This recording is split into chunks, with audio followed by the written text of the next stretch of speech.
మాట్లాడతా అంటే కరెక్ట్ కాదు. అందరం కలిసి అక్కడ తెలంగాణ అభివృద్ధి కావాలి, ఆంధ్ర అభివృద్ధి కావాలి. గోదావరిలో ఎవ్వరికి డిస్ప్యూట్ లేవు, బోలెడని నీళ్ళు ఉన్నాయి. ఎవరి శక్తి ఎంత అంటే అంత తీసుకుపోయి ఇంట్లో పెట్టుకోవచ్చు, పొలాల్లో పెట్టచ్చు, అన్ని చెరువులు పెట్టచ్చు, ఏం నష్టం లేదు. That is what I want to give a message. ఎవ్వరికి నష్టం లేదు. 3000 టీఎంసీ నీళ్లు సముద్రంలోకి పోతున్నాయి. 100 సంవత్సరాల ఆవరేజ్. తెలంగాణ ఎగిరెగిరి తీసుకుంటే ఒక 200 టీఎంసీ తీసుకుంటారా?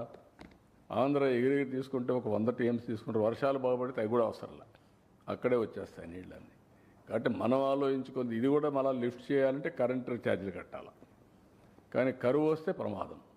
కరువు రాకుండా ఉండాలంటే ఇవన్నీ చేసుకుంటే రాష్ట్రం బాగుంటుంది. ఎప్పుడు కూడా తెలంగాణకు ఆంధ్రాకు నేను ఇప్పుడే ఆలోచించాను. అప్పట్లో కూడా తెలంగాణ 2 రివర్లలో కూడా కొంచెం దూరంగా ఉంటుంది, లిఫ్ట్ చేయాలి. ఆంధ్రాలో ఏమైందంటే లాస్ట్ స్టేట్ గోదావరి డెల్టా వచ్చిందంటే దానికి కారణం అప్పట్లో కాటన్ ఒక బ్యారేజ్ కట్టాడు. బ్యారేజ్ నుంచి నీళ్ళు నేరుగా పొలాలకు వెళ్ళిపోతాయి. కృష్ణా, ఈస్ట్ గోదావరి, వెస్ట్ గోదావరి ఒక 30-40 లక్షల ఎకరాలకు నీళ్ళు వెళ్ళిపోతాయి. అదే మరి కృష్ణా బ్యారేజ్ కట్టారు.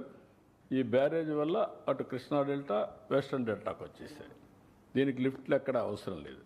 అదే నేను చూసిన తెలంగాణలో ఒకప్పుడు చాలా డెప్త్ అన్నమాట, మామూలు కాదు.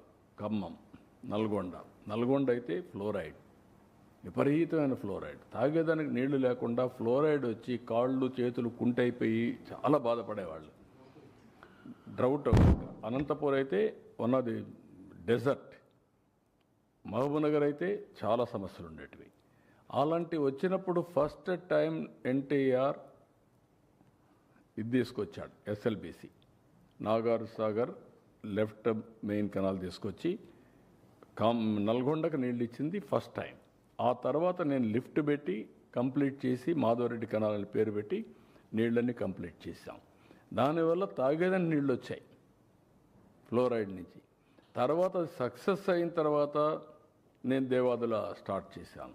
ఇది సక్సెస్ అయిన తర్వాత కల్వకుర్తి స్టార్ట్ చేశాను. దానికి ప్యారలల్గా ఒకటి ఇక్కడ స్టార్ట్ చేశాను. ఈ తర్వాత వచ్చిన వాళ్ళు ఇంకొన్ని ఎక్కువ స్టార్ట్ చేశారు. It is a continuous process.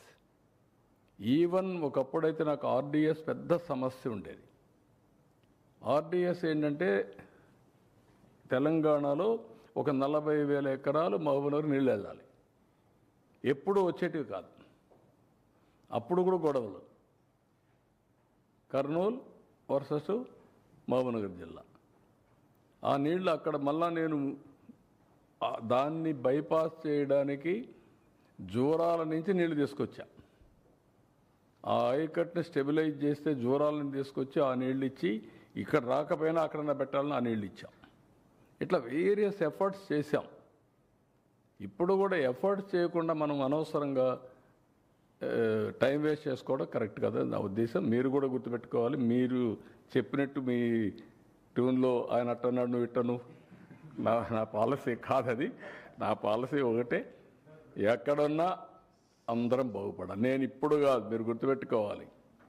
Vajpayee గారు ప్రధానమంత్రిగా ఉన్నప్పుడు నదుల అనుసంధానానికి శ్రీకారం చుట్టింది నేనే, దేశం మొత్తం. అప్పుడే మహారాష్ట్ర నుంచి సురేష్ ప్రభు ఉండేవాడు, అతను టాస్క్ ఫోర్స్ వేయించాం.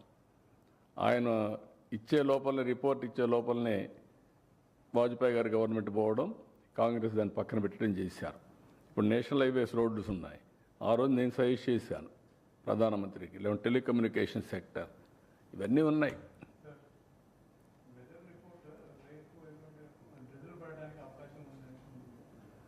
మాకైతే రాలేదు. ఏమన్నా లేటెస్ట్ ఏమన్నా ఉందా? నేను మొన్న చూసాము, లేదన్నారు. కాబట్టి హ్యాపీగా ఉన్నాం మేము. ఇప్పుడు నువ్వు చెప్తున్నావు కాబట్టి వెరిఫై చేయాలి. ప్లాన్ బి రెడీగా ఉంది. ప్లాన్ ఏ అది, ప్లాన్ బి 30,000 మందికి ఏయూ ఇంజనీరింగ్ కాలేజీలో పెట్టాం, ప్రొటెక్టెడ్. దాంట్లో బాధ లేదు. కానీ ఇది పెద్ద ఈవెంట్ కాబట్టి ఐ డోంట్ థింక్ సో. ఇప్పటివరకు నా నోటీస్ ద్వారా నువ్వే తెస్తున్నావు. నీకు ఎక్కడ ఇన్ఫర్మేషన్ అది లేదు. ఉందా? ఏమన్నా ఉంది? ఆ టైంలో ఉందా? మధ్యాహ్నం పైన ఉందని.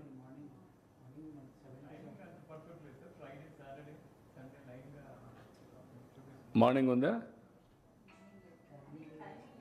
టైమింగ్ లేదు. నాకు మా వాళ్ళు చెప్పింది ఏంటంటే ఈవినింగ్ రావచ్చు, మార్నింగ్ లేదన్నారు. కనుక్కుందానండి,